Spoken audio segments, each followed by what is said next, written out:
హరే కృష్ణ అండి. శ్రీకృష్ణుని బాల్యలీలా వైభవం గురించి ముందు 2 వీడియోలు చేశానండి. ఆ వీడియోకి కంటిన్యూషనే పార్ట్ 3 వీడియో. ఈ వీడియో కూడా స్కిప్ చేయకుండా చూస్తారని ఆశిస్తున్నాను. ఇక కంసుడు దేవకి వసుదేవులని కారాగార గృహంలో బంధిస్తారు కదండి. ఆ కారాగారం యొక్క ద్వారాలు ఎలా ఉన్నాయంటే ఏనుగులు వచ్చి తోసినా డోరు ఓపెన్ అయ్యేది కాదట. అంత పెద్ద పెద్ద ద్వారాలకి పెద్ద పెద్ద లాక్స్ కూడా వేశారట. ఇంకా ఐరన్ నెయిల్స్తో సీల్ కూడా చేశారట. పగడ్బందీగా బంధించారట.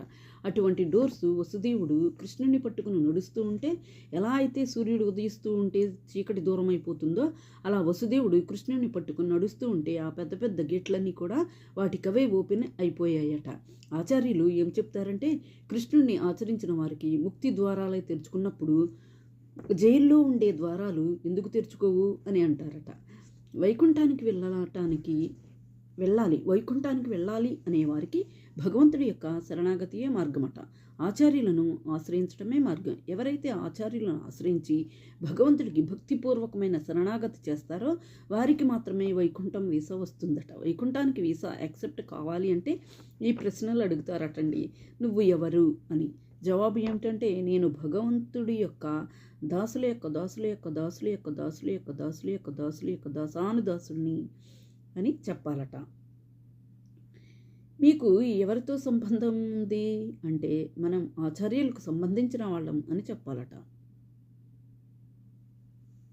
మీరు అక్కడికి వెళ్ళి ఏం చేస్తారు అంటే భగవంతుని సాన్నిహిత్యంలో కైంకర్యంలో పాల్గొంటాము అని చెప్పాలట. ఇక వసుదేవుడు వెళ్తూ ఉంటే యమునా నది దగ్గరకు వెళ్ళేటప్పటికీ యమునా నది పరవళ్ళు త్రొక్కుతూ ఉందంట. కృష్ణుని చూడటానికి మేఘాలు పోటీ పడుతున్నాయట. ఆ రోజు అష్టమి అయినా కానీ చంద్రుడు పూర్ణిమ చంద్రుడి వలె కోటి కాంతులతో విరాజిల్లారట. చంద్రుడు కృష్ణుని చూశారట. ఇంద్రుడు ఒక పెద్ద వర్షాన్ని సృష్టించారట. ఎందుకంటే ఎవరూ కృష్ణుని చూడకూడదని. యమునా నది వసుదేవుడికి దారి ఇచ్చేసిందట. ఆదిశేషుడు గొడుగులాగా తన పడగని కృష్ణుడికి వర్షం పడకుండా పట్టారట. జీవుడి యొక్క స్వరూపం భగవంతుని యొక్క దాసత్వమే కదండి.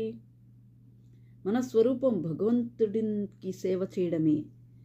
నెక్స్ట్ స్టోరీ మనకు తెలిసిందే కదా. కృష్ణ భగవానుడు చిన్నతనంలో పూతన సంహారం చేశారు కదా. తరువాత శకటాసుర సంహారం 3 నెలల వయసులో చేశారట. తృణావర్తన సంహారం 6 నెలల వయసులో. కన్నయ్య పాకే వయసులోనే ఎంతో అల్లరి చేసేవారటండి. ఆ అల్లరి చేష్టలు వింటేనే మనకు చాలా ఆనందం కలుగుతుంది కదా. మీకు తెలుసా అండి, కన్నయ్య లీలలు విన్నా కానీ మనం తరిస్తామండి. హరే కృష్ణ.